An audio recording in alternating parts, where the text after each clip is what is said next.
4-3 is a piece written for Time for Three, and it's related to their name as a group.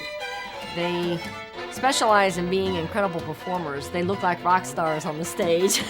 There's nothing staid about these guys at all. They're very excited about what they're doing, and they're so much fun to work with. So when I wrote this piece for them, the idea was to write something that kind of captured their energetic personality, because they're three real characters. I'm Jennifer Higdon. This is Time for Three. We grow fun and serious art here in Philadelphia. Good job, guys. Philadelphia is a great town. It's a city and a town. I can walk around on the streets here and I see people. People recognize me from my concerts. They come up to talk. It's a beautiful city. There's a ton of art happening, and you can get to it all easily, and it's affordable.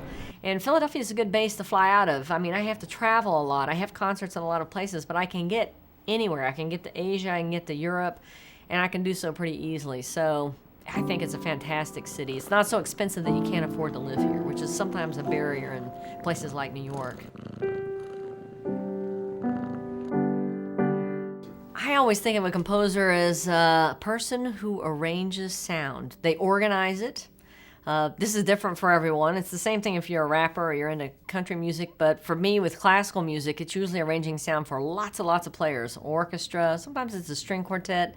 It's figuring out how to make the music work for the musicians to convey to the audience. There's a certain element that's not explainable, actually, because I've never been able to figure out what it is, and you don't ever know from piece to piece which one's going to work. And sometimes it's a really pleasant surprise. It's not the ones you assume would work.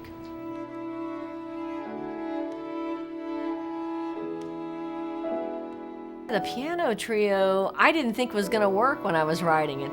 It's a perfect example. I struggled with it because I felt like I couldn't find my way. Sometimes it's like going into a dark room with your hands out in front of you and kind of feeling your way around, and you're not sure what you're going to find. You're also not sure if you're going to stumble. But if the piece works, at some point you find the light in the room. And I always think of it as magic.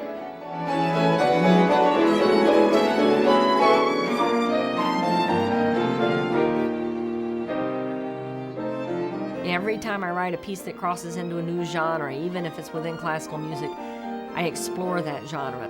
I'm working on a violin concerto. That's a big thing for a classical composer. You do a piano concerto, which I completed a year ago, violin concerto, which I'm doing now, and an opera is the other thing. So in 5 years, hopefully I will have survived the opera process.